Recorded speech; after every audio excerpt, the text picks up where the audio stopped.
Radhe Radhe, good evening, नमस्ते, सेवान्ने, सेवारो, फेपुलो, जुजुलाप्पा, सबै मेरो नेपाली गोर्खे दाजुभाइ दिदीबहिनी काका काकी आमा बाबा सबैलाई मेरो तर्फबाट हेप्पी दिवाली।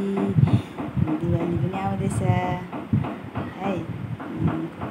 सबैको तयारी चल्दै होला हाम्रो नेपाली गोर्खे समाजमा होइन। अरू जातिले पनि गर्छ, अरू जातिको अलिकति अर्कै हुन्छ, हाम्रो अलिकति त्यही हो, तर अलिकति सिस्टम अलग हुन्छ होइन। अनि यो दिन चाहिँ लक्ष्मी मातालाई पुज्छ, अनि गाईलाई पुज्छ होइन। अनि हाम्रो नेपाली समाजमा चाहिँ छोरीलाई पनि लक्ष्मीको रूपमा हेर्छ है। त्यो एउटा अलग्गै सम्मानको कुरा हो कि हामी छोरी मान्छेहरूको लागि चाहिँ। आफूलाई त्यस्तो लाग्छ होइन, मलाई चाहिँ त्यस्तो लाग्छ। हामी सम्मान गर्ने जातिमा छौँ भन्ने जस्तो लाग्छ हामीलाई होइन। छोरी लक्ष्मी मतलब दुर्गा यो सबको रूपले हामी हेर्छ। अनि यसो आज क्या अब दिवाली आउँदैछ भनेर सोच्दाखेरि चाहिँ मलाई याद आयो क्या, सानोमा भैलेनी खेल्न गएको त्यो दिनहरू याद आयो।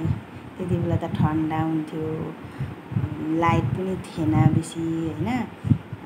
गाउँघरमा सबै घरमा अब के अरे मट्टीतेल लगाएर बत्ती बाल्थ्यो, त्यस्तो बत्ती थियो। अनि जाडो कति जाडो हुन्थ्यो, हुस्से लाग्थ्यो, हुस्से लागेर केही देख्दैन थियो। त्यसमा पनि हामी भैलेनी खेल्न जान्थ्यौँ क्या। अब कहिले आउँछ कहिले खेल्नु जाऊँ हो त्यस्तो हुन्थ्यो सानोमा चाहिँ होइन।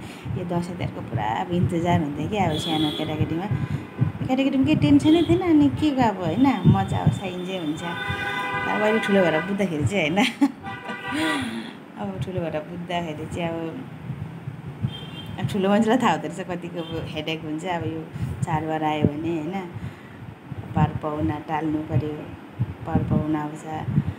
अनि त्यो सानोमा खेलेको दिनहरू याद आयो क्या। भैलेनी खेल्न गएको त्यो टिनको टोक्री हुन्थ्यो, त्यसमा तारले बाँध्ने बनाएर होइन। अनि बिचमा चाहिँ मोमबत्ती लगाएर होइन जलाएर भैलेनी खेल्न जान्थ्यो।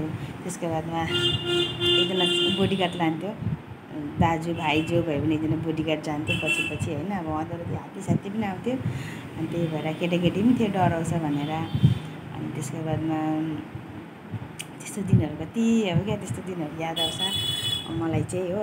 अनि खेल्नु जान्थ्यो, कति मजा आउँथ्यो, रमाइलो लाग्थ्यो।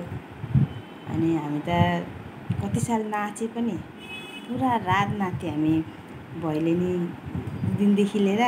त्यहाँबाट गोरु तिहार, त्यहाँबाट भाइटिका, यो 3 दिन चाहिँ हामी पुरा मतलब नाच्थ्यौँ क्या। पुरा 1-2 महिना अगाडिदेखि डान्स प्र्याक्टिस गर्थ्यौँ। अनि पुरा नाच्थ्यौँ क्या हामी होइन। हामी नाचेर पुरा दिन 2 बजी 3 बजीसम्म नाच्यो। त्यो अब त्यसरी पनि खेल्यो। त्योभन्दा अगाडि चाहिँ अब ग्रुप मिलाएर होइन, ग्रुप मिलाएर लालटिन बालेर त्यसरी पनि खेल्यो। अनि अलिक ठुलो भएपछि हो त्यसरी नाच्थ्यौँ क्या। नाचेर भैलेनी खेल्थ्यौँ हामीले क्लबको थ्रुबाट होइन। त्यो दिनहरू याद आयो क्या, त्यस्तो बसेर सोच्दाखेरि होइन। कसले त्यसरी लालटिन बालेर भैलेनी खेल्नु भएको छ होइन, कमेन्ट गर्नुहोस् होला है। खेल्न त सबैले खेलेको छ, मलाई जतिसम्म थाहा छ। अहिले चाहिँ अब त्यस्तो छैन। अहिले चाहिँ सुविधा छ, बाटो उज्यालो छ, लाइट छ होइन। हातमा टर्च लाइट छ, त्यतिखेर टर्च लाइट पनि हुन्थेन। हातमा मोबाइल छ, देख्दा मोबाइल पनि हुन्थेन। कति उयो थियो त्यतिखेरको जमानामा होइन। त्यस्तो गरेर पनि हामी खेल्न जान्थ्यौँ क्या। के साह्रो इच्छा नि त्यतिखेर अब केटाकेटीको मन होइन।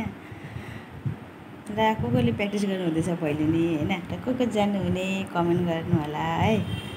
मेरो चाहिँ अहिले फिक्स छैन होइन, जाने त प्लानिङ छ हो। अब हेरौँ समयले परिस्थितिले के गर्छ होइन। यो दिन अलग्गै इन्जोयमेन्टको लागि अलग्गै एउटा आनन्द आउँछ क्या त। यो दसैँ तिहार भनेपछि होइन, हाम्रो नेपालीहरूको चाहिँ अलग्गै एउटा आनन्द हुन्छ क्या। अनि सबैजनालाई फेरि पनि हेप्पी दिवाली होइन।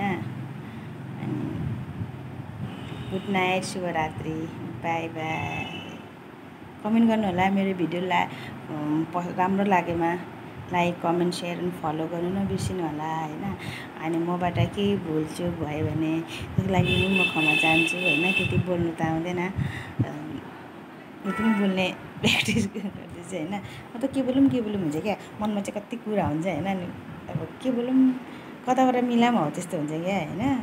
अनि त्यही भएर चाहिँ मन पराइदिनु होला मेरो भिडियोलाई होइन। जति पनि मेरो भिडियो हेर्दैछ, जति पनि मेरो फलोवर्स छ सबैलाई धेरै धेरै धन्यवाद छ होइन। अझै मलाई सपोर्ट गरिदिनुहोस् होला। By by.